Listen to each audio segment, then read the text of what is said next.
अभी आंख मिचौली में ही एक बहुत इंटरेस्टिंग वाकया हुआ था। हमारे में मृणाल ठाकुर का जो कैरेक्टर है, उस कैरेक्टर का नाम है पारो। उसको शाम को 6 बजे के बाद दिखाई नहीं देता है। और हम लोग का एक फार्म हाउस में सीक्वेंस था कि जो रात को सीक्वेंस था कि वो एक खाट पे बैठी हुई है और सामने सांप आता है और बाकी कैरेक्टर्स को सांप दिखता है पर उसको सांप नहीं दिख रहा है। और मृणाल का जो फैमिली है उसकी जिससे मृणाल की जिससे शादी होने वाली है, उन लोगों को पता नहीं है कि मृणाल को शाम को दिखता नहीं है। तो उनको बताना नहीं है कि ये जो सांप जो है वो आया हुआ है। तो हमने सांप तो वीएफएक्स में करना था मैनेज। तो वीएफएक्स में सांप आना, सबको खाली रिएक्ट करना है कि यहाँ पे एक राउंड हमने चौक से ड्रॉ कर लिया था, उसको आपको दिखना है कि यहाँ पे हम लोग वीएफएक्स में सीजी कंप्यूटर ग्राफिक्स से सांप आ जाएगा। तो हम लोग तो शूट कर रहे थे और उसमें रियल का एक सांप आ गया था। रियल में जो खेत में से एक सांप आ गया था। तो हमारे जो कैरेक्टर्स थे उनको लगा कि उमेश ने हमको खाली ऐसे ही बता दिया कि हम लोग सीजी में करेंगे, पर उसने जेन्युइनली एक सांप मैंने शूटिंग में मंगवाया हुआ। तो सब लोग को लगा कि ये प्रैंक था और सब लोग जेन्युइनली डर गए कि यार उमेश ऐसा नहीं करना चाहिए था। और मैं बोल रहा था अरे मैंने नहीं बुलाया सांप को, ये सांप अपने आप आया है। Oh my God, all is well. 102 Not Out and the latest release आंख मिचोली के डायरेक्टर उमेश शुक्ला जी के ऑफिस आज मैं पहुंची हूँ. So guys, please join me in this interesting chit chat with him.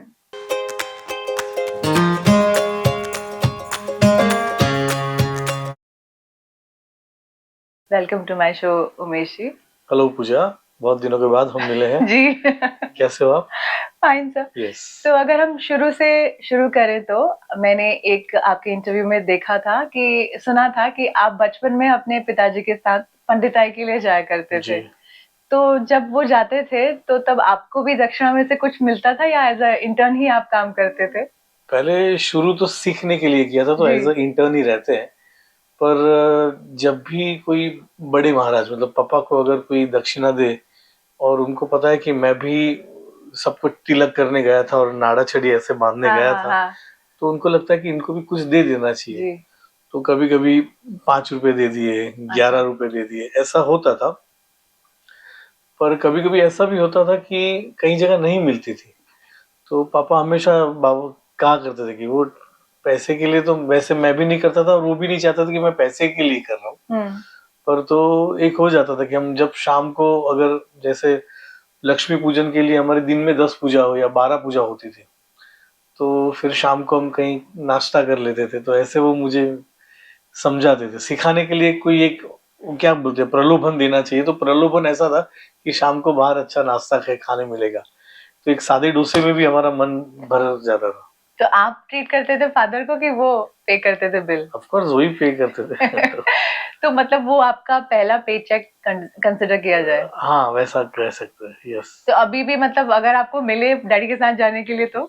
अभी पापा ही नहीं जाते हैं। अच्छा। उनकी एज हो गई है, पर वैसे अभी भी मुझे उस चीज की कोई मतलब कोई मैं शर्मिंदगी महसूस नहीं करता। Of course. मुझे मेरे घर में पूजा कोई बाहर से भी पंडित आता है जब पूजा करवाने, तो मैं उनके साथ मंत्र भी पढ़ लेता हूँ। तो उनको भी अच्छा लगता है कि कोई ऐसा सामने है जो इतना नॉलेजेबल है। नॉलेजेबल तो नहीं, पर everybody knows the mantras and all. तो वो सब मैं कर लेता हूँ। उससे फायदा ये भी होता है कि अगर उसको शॉर्टकट में अगर विधि पूरी करनी है, पर मुझे पता है कि ये क्या हो रहा है, तो मैं उनको वहां रोक सकता हूँ कि आप ये शॉर्टकट ले रहे हो। तो अच्छा हो जाता है उनके लिए कि अरे ये जानता है काम को, ऐसा हो जाता है। तो आपके प्रोजेक्ट्स के मुहूर्त में आप हेल्प करते हैं पंडित को? डेफिनेटली कभी कभी मुहूर्त मैं खुद ही कर लेता हूँ। आप खुद ही कर लेते हैं? हाँ, वही जानना चाह रही थी। मेरी ऑफिस की पूजा भी मैं ही कर लेता हूँ। तो अभी आंख मिचौली थिएटर्स में है, लगी हुई है, तो क्या एक्सपेक्टेशंस हैं आगे आपके? It's like creating a buzz. Yes, because it's a neat and clean family comedy. क्योंकि अभी काफी कंटेंट गाली गलौज के साथ और ऐसा इतना आ रहा है, उसमें एक फैमिली एंटरटेनर जो एक जमाने में हम ऋषिकेश मुखर्जी की फिल्म में देखते थे, साहब की फिल्म में देखते थे, गोलमाल और जैसे कितनी प्यारी फैमिली फिल्म हुआ करती थी। तो कोशिश यही रही है कि पूरी एक एंटरटेनिंग फैमिली पैकेज फिल्म बनाए, जो दिवाली के टाइम पे लोग पूरी फैमिली के साथ वेकेशन में जाए और एंजॉय करें। और काफी अच्छा उसको अभी रिस्पॉन्स मिल रहा है।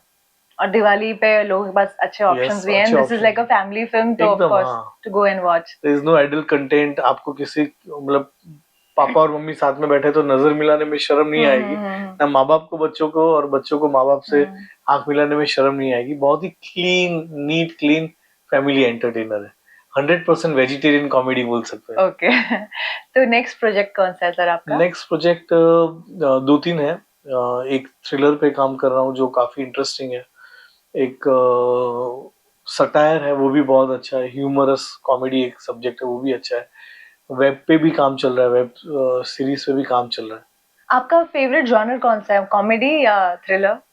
ऐसा कुछ है नहीं, पर मैं ये मानता हूँ कि अगर हमें एक प्लेटफॉर्म दिया जाता है परफॉर्म करने के लिए, तो सिर्फ करने के लिए ना करो। कोई एक ऐसी बात होनी चाहिए कि जो लोगों के जहन में रह जाए। जी। सिर्फ करने के लिए कर ली और निकल गई, ऐसा नहीं। फ्रिविलस कोई भी काम अच्छा नहीं लगता है।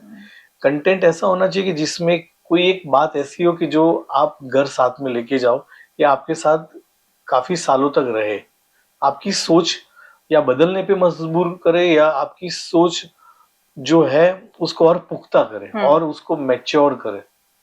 So वो how was it? कोशिश है। Sorry, you were saying something. तो वही कोशिश रहती है कि फिल्म बनाते हैं तो ऐसी बनाओ कि जिसमें एक अच्छी बात हो। तो जैसा कि हम जानते हैं, ओ माय गॉड एक प्ले से इंस्पायर्ड था, जी, उसका मेरा ही screen प्ले play। था। जी, आप ही का प्ले था। तो how was it getting Akshay Kumar on board and how did you convince him? उसमें परेश भाई का बहुत बड़ा हाथ है। जी। हालांकि मैंने भी अक्षय जी के साथ उसके पहले काफी काम किया हुआ था। मैंने हेरा फेरी, फिर हेरा फेरी, आवारा पागल दीवाना, दीवाने हुए पागल, as a writer, as a writer, assistant writer था। तो मैं काफी वक्त सेट पे रहता था। एक फिल्म में मैं एज एन एक्टर था, खिलाड़ियों के खिलाड़ी। उसमें भी अक्षय जी मेन रोल में थे। तो हम वैसे काफी टाइम से जानते थे, पर परेश भाई का रिलेशन उनसे काफी अच्छा था। तो उन्होंने बात की कि ये प्ले देखिए आप। अक्षय जी को प्ले दिखाया और उनको बहुत अच्छा लगा अक्षय भाई को, और ही सेड कि I will do that part.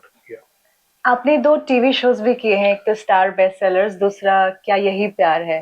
तो टीवी और बिग स्क्रीन, दोनों माध्यम की एक अपनी खासियत है। आपने शायद दो है, पर मैंने काफी टीवी शोज लिखे हैं, जैसे हम सब एक है।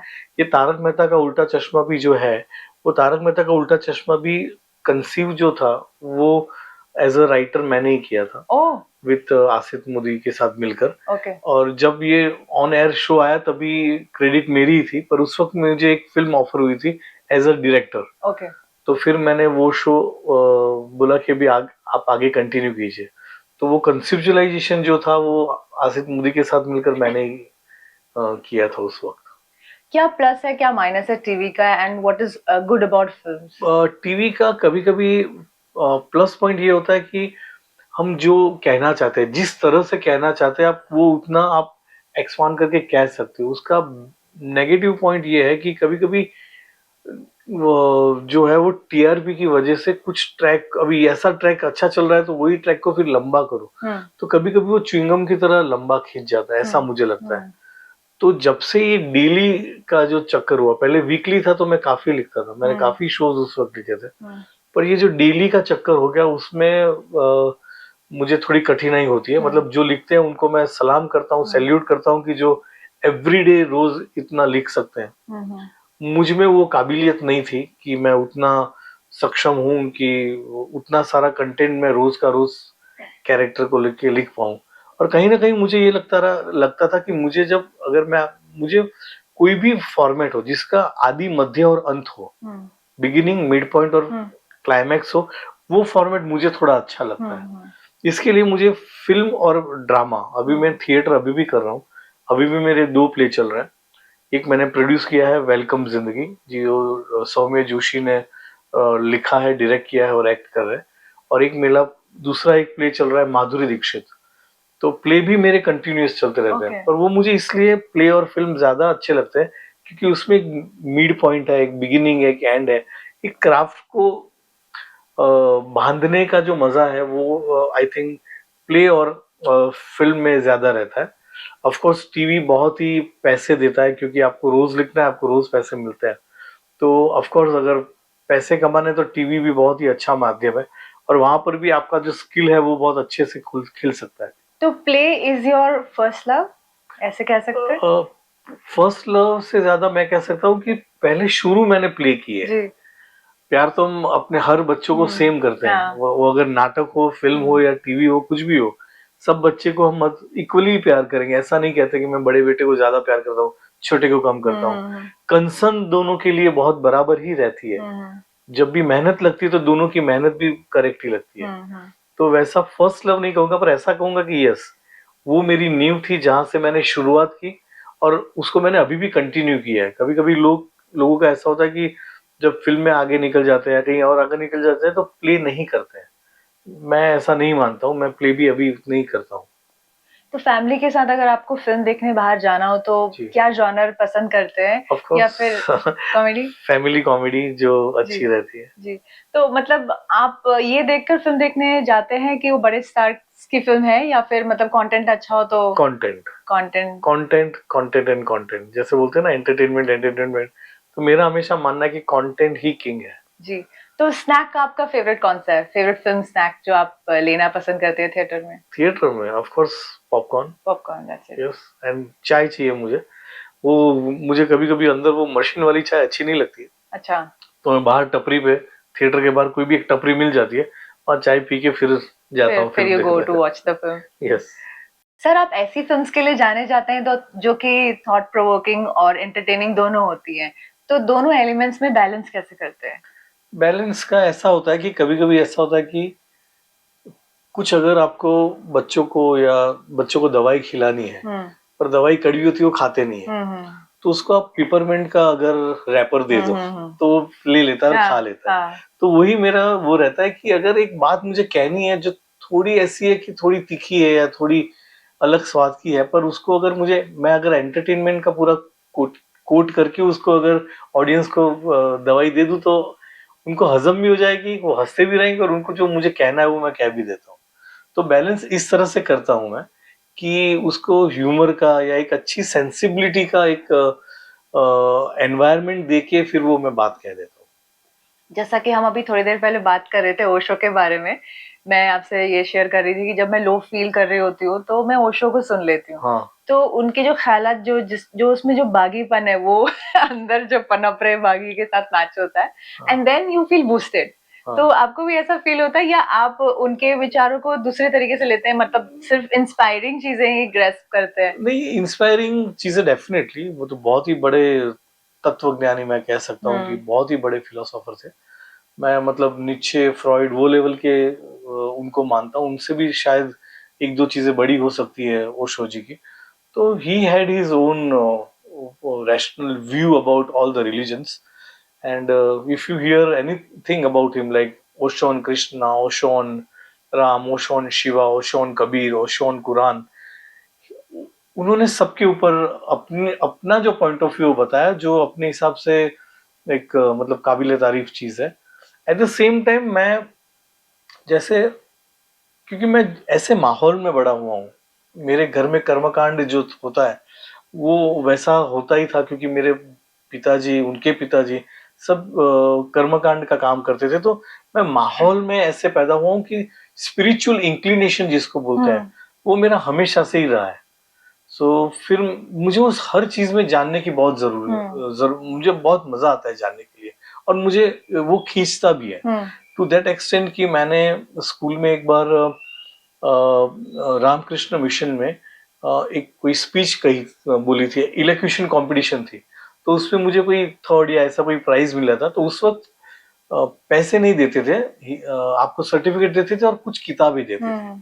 तो किताबें रामकृष्ण परमहंस जी की जीवन चरित्र पे थी। वो मुझे इतनी प्रभावित कर गई, मैंने एक वेकेशन में सारी उनकी किताबें पढ़ ली कि एक पॉइंट ऐसा आया था कि मैं 11th स्टैंडर्ड में था और मैं शायद संसार ही छोड़ देता। अच्छा। टू दैट एक्सटेंट मुझे वो प्रभावित कर देता है। तो स्पिरिचुअल इंक्लिनेशन मुझे कभी कभी ऐसी चीजों से बहुत मतलब मैं अट्रैक्ट होता हूँ। फिर वो रामकृष्ण परमहंस हो, फिर मैंने विपश्यना भी, मैं 10 दिन अगर मुझे बोलो तो मैं अभी जो बीच में जाकर आया था, तो मुझे कभी भी लोग बोलते थे कि आप विपश्यना जाओगे तो 1.5-2 दिन में, 3 दिन में आप भाग के आ जाओगे। Some people they run away. Run away, पर मुझे ऐसा कभी नहीं लगा। मैंने 10 दिन इतने हंसते खेलते निकाल दिए विदाउट मतलब बोले कि मुझे कुछ ऐसा लगा ही नहीं कि मैं, क्योंकि मेरा इंक्लिनेशन है। तो विपासना के लिए कहाँ जाते हैं? मैं एक खडवली करके एक जगह है, बहुत छोटी सी जगह है, इगतपुरी से पहले हाँ है। उधर इगतपुरी मेन सेंटर द है, पर मोस्ट उसके हैपनिंग। पहले एक है, बहुत छोटी जगह है जहाँ पे एक अच्छी सी एक नदी बह रही है, हम्म। उसके पास में एक है, एक बाजू में ओल्ड एज होम भी है, उसको लगकर ही एक ही प्रीमाइस में है। हम्म। तो फिर वो मुझे जानने की बहुत उत्कंठा थी कि क्या सबका है, सबका क्या है। ब्रह्मा कुमारी इसके बारे में मैं जानता हूँ, फिर क्रिया योग जो है लाहिरी महाशय करते हैं आप? हाँ, अच्छा। तो ये यहाँ पे है भी उनका लाहिरी महाशय जी का। ओके। तो मैं उनको भी फॉलो करता हूँ, मैं जानने की कोशिश करता हूँ कि कहाँ से, मतलब ऐसा लगता है कि मोक्ष की तरफ जाने का ही जो रास्ता है वो क्या है, वो जानने की मुझे हमेशा उत्कंठा रहती है। तो एक चीज जो मेरे अंदर अभी क्यूरियोसिटी हो रही है आपसे जानने की, जैसे मेरा कोई डल डे या आई एम फीलिंग लो, तो एक ब्लैक कॉफी के साथ अगर मैं ओशो को सुन लूं तो I get a kick. So is it the same with you, और what gives you kick like when you I feeling meditate, लो? I meditate, I Okay. मतलब every day I meditate. So वो पूरा जैसे होता है ना कि आप अगर सुबह अगर फिजिकल एक्सरसाइज कर लो तो पूरा दिन आपका अच्छा जाता है। So you put some physically music before you know, meditate? I No. Don't put any music. Okay. So रोज सुबह 4:30 बजे उठकर मैं एक आधा पौना घंटा 1 घंटा तक मेरा मेडिटेशन चलता है, तो उसमें कोई म्यूजिक म्यूजिक नहीं But होता। how will you please explain to our viewers कि आपका स्टाइल क्या है मेडिटेट करने का? आप सिर्फ ध्यान लगाते हैं या? बस ध्यान लगाता हूँ, कोई लंबी ये सांस लो वो नहीं। हाँ। I just observe my breathing, कि वो जो टाइम है ब्रह्म मुहूर्त जिसको ब्रह्म कहते हैं, मुहूर्त, हाँ। उसका जो पीस है, उस वक्त का जो साइलेंस है, वो I think best silence You होता can है। hear the nature at that yes, time. So I don't need any music for that, music की जरूरत ही नहीं पड़ती है। अगर शांति ही अपने आप में एक बहुत बड़ा म्यूजिक है, मुझे Some ऐसा people लगता they है। play flute or something. हाँ, वो सबका अलग अलग है, कोई ज्योत को देखते हाँ रहते हाँ हैं, हाँ। सबका Like अलग I अलग do है। ज्योत को देखकर। हाँ, तो सबका अलग अलग रहता है।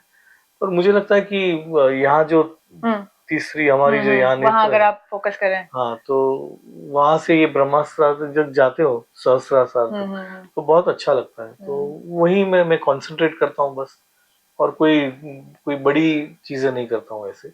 पर उससे वो मन की एक्सरसाइज है जो सारा दिन या मुझे संभाल लेती है। जैसे फिजिकल एक्सरसाइज से आप दिन भर फुर्तीले फिजिकली रहते हो, वैसे मेडिटेशन करने से आप मेंटली भी बहुत करेक्ट बैलेंस चलते हो। So you get of the course up and low सब आता है लाइफ में, हाँ जी।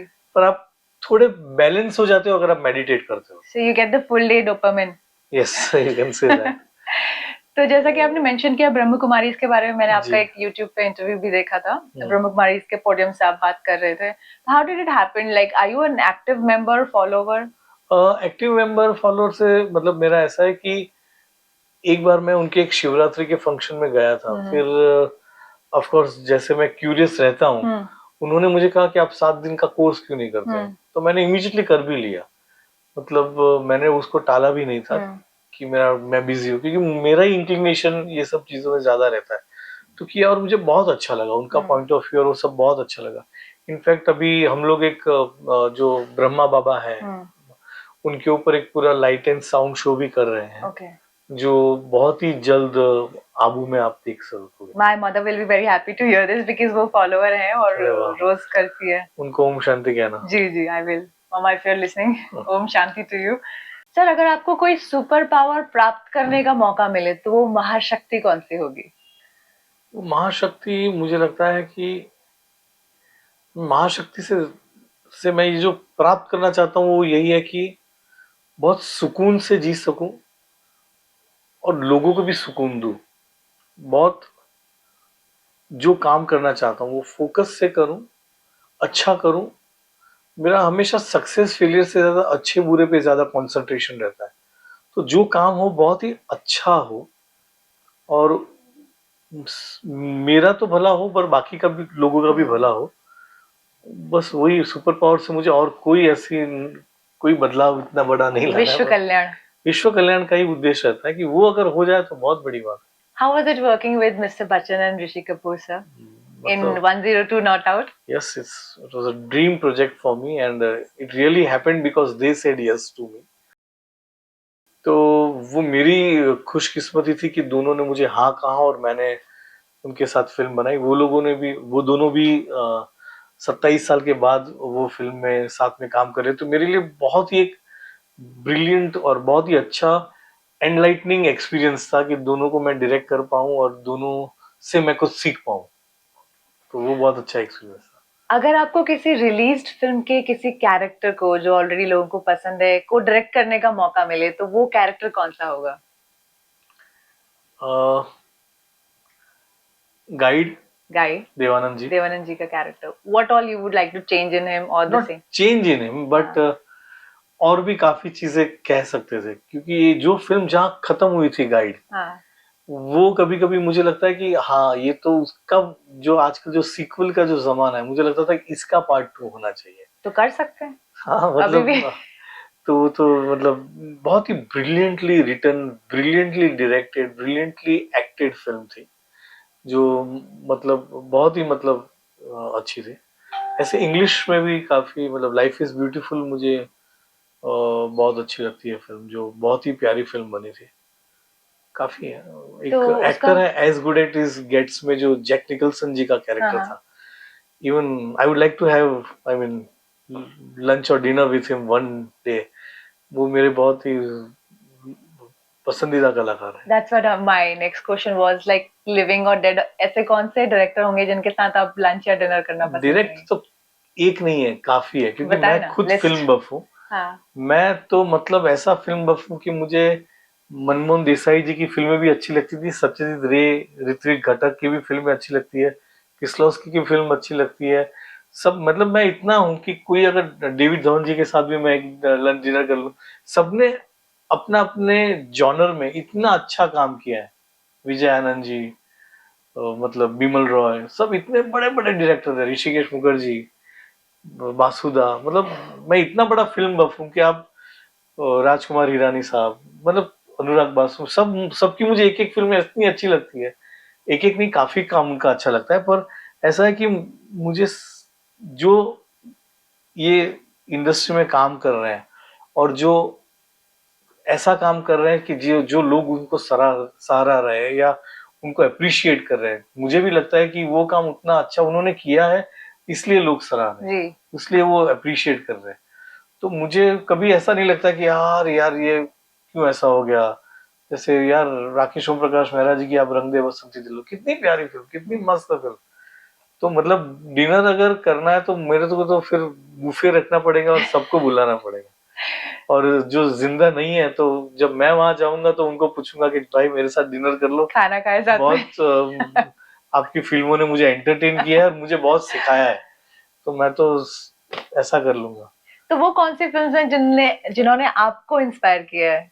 काफी फिल्म है ऐसे, मैं जेन्युइनली बोलता हूँ, मुझे ऐसा नहीं लगता है कि मैं एक फिल्म से ही प्रभावित हुआ हूँ या एक ही मुझे अच्छी लगी है। बस जिन्हें देख के आपको लगा कि मुझे भी करना है ये। नहीं, ऐसा नहीं है। मैं, मुझे अमर अकबर एंथोनी भी उतनी अच्छी लगती है जितनी पाथेर पांचाली लगती है। ओके। या मतलब सबका एक अलग अलग वो है, मतलब सब अलग जॉनर्स की फिल्म है और सब अलग, जैसे 9 रस होते हैं, तो 9 रस में से आप कैसे कह सकते हो कि ये रस कम अच्छा है या दो, सब रस बराबर ही है। सब रस का एक अलग महत्व है, सबका अलग इम्पोर्टेंस है। कुछ मैं नहीं कर पाऊं या मेरे में कमी हो, मैं वो नहीं कर पाऊं, वो बात अलग है। इट्स लाइक 7 सुरों से मिलके सरगम बनती है। हाँ, तो वो है। ओके। पर हमारे लिए ऐसा है कि अगर एक भी सुर अच्छा लग जाता है तो अच्छा ही है वो।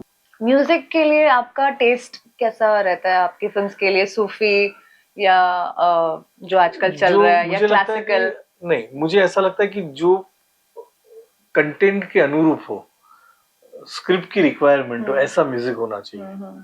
फिर वो फ्लो फोक हो, क्लासिकल हो। अगर जहाँ मेरी एकदम ही यूथफुल है और जो जिनको क्लासिकल से लेना देना ही नहीं है और मैं क्लासिकल म्यूजिक रखूं तो वो वर्क ही नहीं करेगा। सो हमेशा कंटेंट के रिलेटेड जो म्यूजिक होता है वो मुझे अच्छा लगता है। सर, एक फिल्म डायरेक्टर होने के बारे में अच्छी बात क्या है और चैलेंजिंग बात क्या है? अच्छी बात यह है कि आपको मौका दिया जाता है कि आप जो कहना चाहते हैं वो कहिए। और चैलेंजिंग बात ये होती है कि जो हम चाहते हैं, जो हम कहना चाहते हैं, वो हम अच्छे से कह पाते हैं कि नहीं, वो एक चैलेंजिंग होता है। और उसमें काफी सारे हर्डल्स भी होते हैं, कभी लोकेशन को लेकर, कभी बजट को लेकर। तो हमें जो बजट दिया जाता है या जो भी हमारे पास रिसोर्सेस है, उसमें से हम वो बात को कैसे अच्छे से कह पाते हैं, वो चैलेंजिंग चीज होती है। आपकी किसी फिल्म के सेट पे हुआ कोई इंटरेस्टिंग एपिसोड जो आपके मेमोरी बॉक्स में है? अभी आंख मिचौली में ही एक बहुत इंटरेस्टिंग वाकया हुआ था।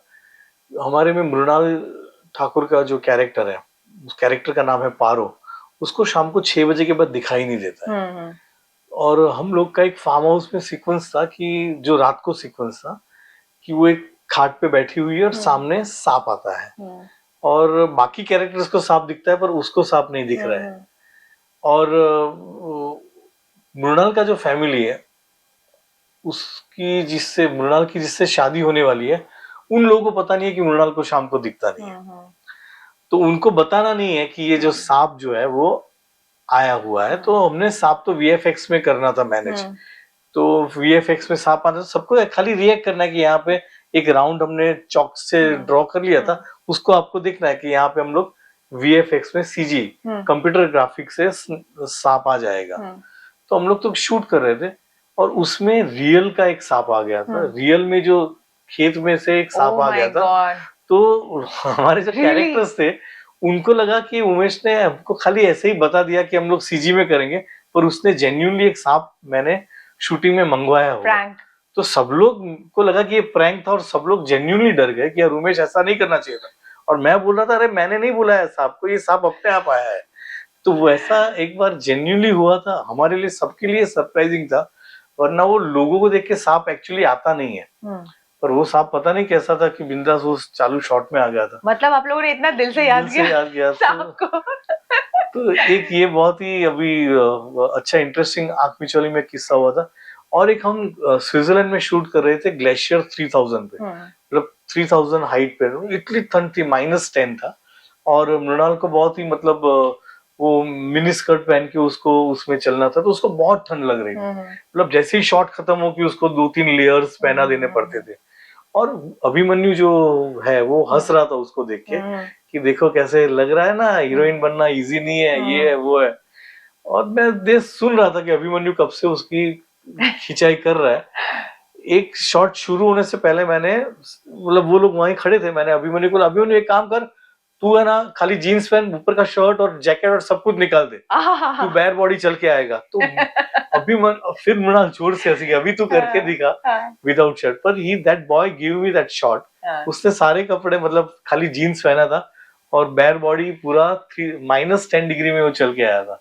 तो ऐसे काफी सिचुएशंस होती रहती है, मजा आता है। So then Mrinal must be laughing. Yeah, she was laughing. She's a very pretty girl, I must say, and she's got a very good positive aura. Very positive aura, a lovely very good treat actor. to watch her on screen. Yes, I must say.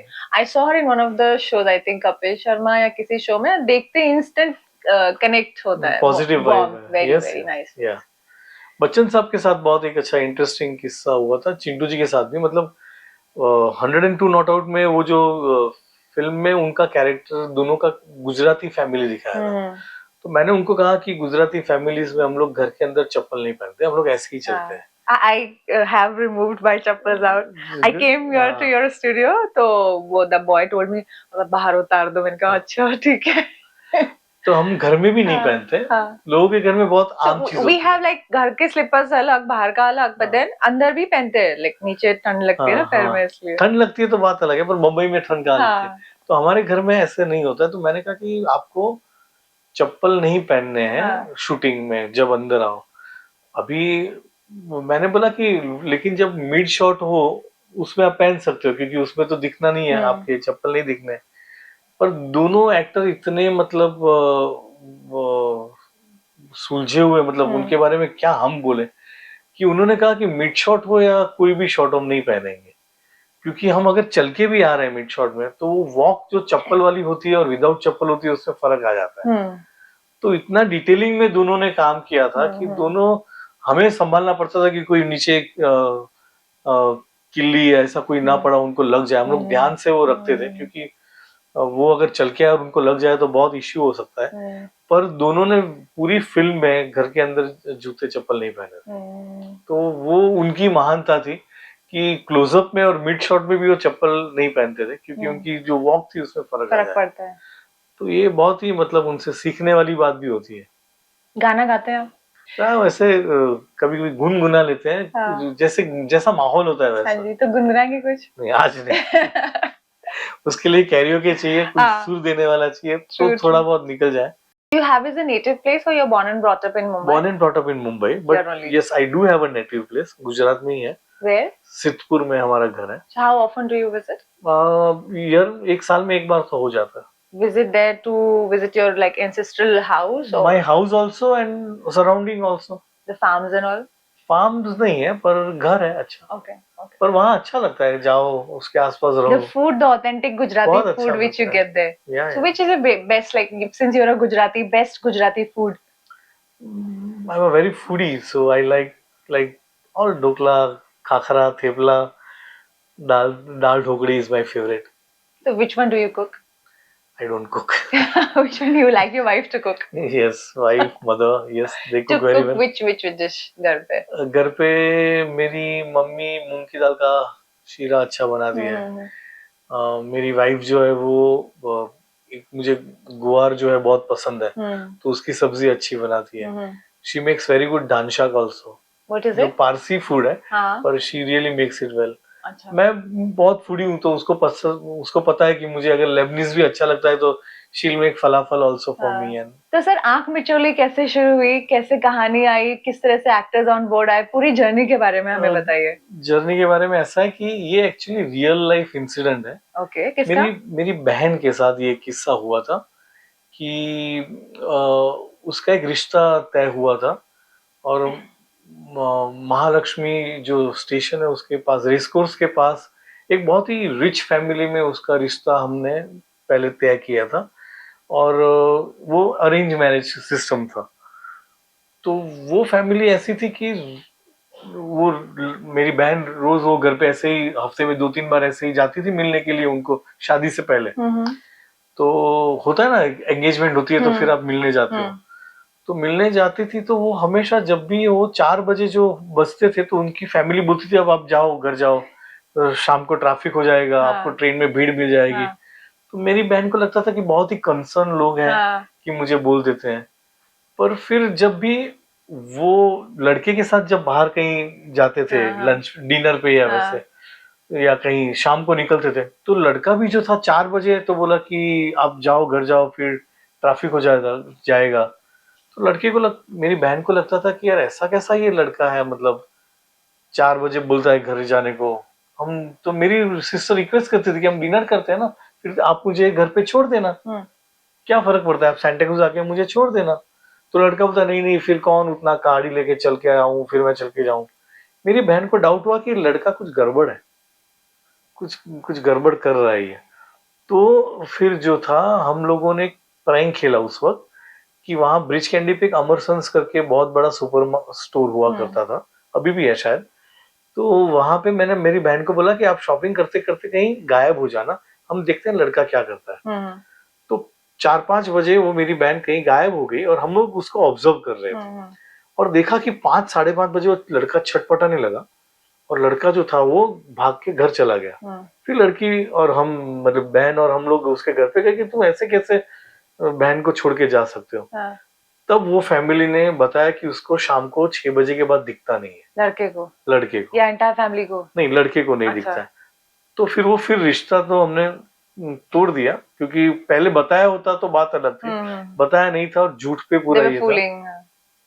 तो हमने अभी मृणाल का character ऐसा किया कि उसको शाम को 6 बजे के बाद नहीं दिखता है, और पूरी एक कहानी हमने घड़ी जिसमें मृणाल को शाम को 6 बजे के बाद नहीं दिखता है, और वो लोग जो है वो सामने वाली फैमिली को नहीं बताते हैं कि उसको नहीं दिख रहा है, और कैसे पूरी कहानी ह्यूमरस और हंस हंस के लोग पागल हो जाए, ऐसी हम लोगों ने कैरेक्टर्स बनाए, बाकी कैरेक्टर्स भी, और पूरी कहानी इस तरह से बनाई। और जितेंद्र परमार उसके राइटर है, और हमने अच्छे से उसको तो साथ में आपने मिलके लिखा? हाँ, और उसमें परेश रावल जी भी है, अब शर्मन जोशी जी है, दिव्या दत्ता है, विजय राज जी है, अभिमन्यु, मृणाल और दर्शन जरीवाला, गुरुशा, तो मतलब पूरी ensemble एकदम ह्यूमरस हमने कास्ट ली और सबके साथ वर्कशॉप किए और सबने इतना एंजॉय किया शूटिंग करते वक्त कि हमने 50 दिन में शूट खत्म करी पर पता ही नहीं चल रहा था कि शूट कहाँ खत्म हो गया। So how did this awesome cast happen? Like एकदम tailor made. टेलर मेड में ऐसा था कि कुछ तो एक्टर्स को मैं बहुत अच्छे से बहुत सालों से जानता हूँ, तो मुझे उनके साथ काम करने में अच्छा लगता है, उनको मेरे साथ काम करने में अच्छा लगता है, तो वो मैंने उनको कहानी सुनाई और उनका ओपिनियन लिया, तो जय सर की ये तो कब अभी भी कर लेते हैं, आप डेट बोलो। तो उसमें पहला हमने 15 दिन स्विट्जरलैंड में भी शूट किया और बाकी की सारी शूट जो है हम लोगों ने पटियाला और उसके आसपास के गाँव में किया है, पंजाब में। तो बहुत ही अच्छा रिच एनवायरनमेंट में एक हिलेरियस फैमिली कॉमेडी बन गई है। आपके वर्कशॉप में काफी पैशन रहा होगा, otherwise you know it looks like एकदम मेड टू ऑर्डर, सारे कैरेक्टर्स इतना फिट हो रहे हैं उसमें, अपने अपने कैरेक्टर्स में। तो बहुत मजा है वर्कशॉप में और काफी लोगों ने 80% लोगों ने थिएटर भी किया हुआ है, तो वर्कशॉप का जो मेरा जो पैटर्न रहता है वो बहुत ही मजेदार रहता है। जी जी। लोगों को मजा आता है, मतलब ऐसा नहीं लगता है कि हम काम कर रहे हैं। स्क्रिप्ट को लेकर हम बहुत इम्प्रोवाइज भी करते हैं क्योंकि कॉमेडी है और कॉमेडी में बहुत स्कोप रहता है कि आप इम्प्रोवाइज करो, ऑफ कोर्स अपने कैरेक्टर के दायरे में रहकर। तो कोई एकदम out of the box humour भी अच्छा आ जाता है और हम देखते हैं कि हाँ इसको इनकॉर्पोरेट करना चाहिए, तो पूरी प्रोसेस जो है बहुत मजा आता है करने में। और मुझे एक पर्सनली मेरा पर्सनल टेस्ट नहीं है कि उसमें कुछ वल्गैरिटी, मेरा वो टेस्ट नहीं है, तो उसमें कोई भी चीज वल्गर नहीं होती है। आप फैमिली के साथ बैठ के फिल्म देख सको वैसे एक फिल्म बनी है। क्योंकि एक तो आप खुद थिएटर के बैकग्राउंड से हैं और दूसरा आपके एक्टर्स, जैसा कि आपने बोला कि 80% थिएटर के बैकग्राउंड से हैं, तो वो पैशन कहीं ना कहीं मैच हुआ होगा। That's how the work has come so nice कि वो दिखता है ट्रेलर में। ट्रेलर में दिखता है। और मैं और परेश भाई तो 1986 से साथ में काम कर रहे हैं इन थिएटर, तो एक अलग ही ट्यूनिंग है हमारा। तो थिएटर प्लेस के बारे में कुछ बताइए ना, अभी क्या क्या नया आपका? अभी तो एक चल रहा है माधुरी दीक्षित, बहुत ही अच्छा गुजराती प्ले है जो अभी चल रहा है, और एक दूसरा वेलकम जिंदगी करके एक प्ले है जो सौम्य जोशी ने लिखा है, डायरेक्ट किया है, वो मैंने प्रोड्यूस किया है। तो वो भी प्ले बहुत ही अच्छा चल रहा है। वो जितने भी हिंदी में जितने भी बड़े बड़े लोग हैं सब आके फिल्म और नाट्य जगत के लोग आके देखते हैं और बहुत ही उसको अप्रिशिएशन मिला है। So it really helps कि थिएटर के जब एक्टर्स परफॉर्म करते हैं तो there's a difference between the models acting and the theater actors acting. No, ऐसा दोनों इक्वली चैलेंजिंग क्राफ्ट है। थिएटर का एक्टिंग और फिल्म का एक्टिंग इक्वली चैलेंजिंग, और ऑफ कोर्स थिएटर के एक्टर्स का फायदा ये होता है कि उनका मेमोरी जो है वो काफी थोड़ा शार्प रहता है, क्योंकि वो लोग पूरा 2 घंटे का या 2.5 घंटे का प्ले एक साथ करते हैं, तो उनका वो एक बार थिएटर करता है तो उनसे वो इजी हो जाता है उनके लिए। पर एक्टिंग दोनों का क्राफ्ट है वो थोड़ा डिफरेंट है और दोनों ही चैलेंजिंग है। When the models they turn actors, so थोड़ा सा मतलब glamour is there, but then depth is little less. वो ऐसा मान नहीं सकते कि उनमें डेप्थ कम है। डेप्थ तो हर इंसान की अलग है। वो मॉडल बना है, वो अपने अलग मेहनत की वजह से मॉडल बना है, पर दैट डजंट मीन कि उसके अंदर डेप्थ नहीं हो सकती है। वो मैं कभी कभी नहीं मानता हूँ ऐसी चीज को कि वो सारे डडी होते हैं या सब पोकर फेसी होते हैं, ऐसा नहीं। वो अलग इंसान है, वो अलग माहौल में पला बड़ा है। तो and the God has blessed them with such a personality, not everybody can be a model also. हाँ, मैं बोलूँ कि ये लोग बोलते हैं कि डांसिंग अराउंड द ट्री ये कोई फिल्म होती है, मैंने बोला वो भी डिफिकल्ट है। कैसे आप गाओगे पेड़ के या कश्मीर में बर्फ के अंदर गाना गाना है, तो वो भी बहुत ही डिफिकल्ट है। ऐसा नहीं है कि वो भी इजी है। एंड आजकल तो सारे ट्रेन्ड एक्टर्स होते हैं, सब ट्रेनिंग करके आते हैं। जी जी। In fact if you see the YouTubers, वो भी कहीं ना कहीं उनके अंदर टैलेंट होता है, इसीलिए। हाँ, देखो कितना अच्छा लगता है जब लोग परफॉर्म करते हैं। मैं कुछ रील्स देख के भी हैरान हो जाता हूँ कि इतना टैलेंट इंडिया में पड़ा है। Actually they like deprived of so many things. उनके पास टेक्निकली भी थोड़ा एवरेज होता है, बट कंटेंट यू नो इतना अच्छा। And from the around the globe, पूरे दुनिया से जो आता है, and it's new also, fresh, very fresh. तो दिवाली का मौका है, आप अपने फैंस को क्या कहना चाहेंगे अपनी फिल्म के बारे में? सबको पहले तो happy Diwali and very prosperous new year. At the same time अभी मेरी एक फिल्म आई है आंख मिचौली, जो संपूर्ण मतलब प्योर 100% फैमिली कॉमेडी है। आप फैमिली के साथ वो फिल्म को एंजॉय कर सकते हो। तो आपके नज़दीकी सिनेमा में जाइए और ढेर सारा प्यार दीजिए उस फिल्म को। मैं ज़रूर ये कहूँगा कि आप एक फैमिली के साथ वो फिल्म देखने जाएंगे और बेहतर फैमिली बनकर बाहर आओगे, ये मेरा वादा है। Thank you.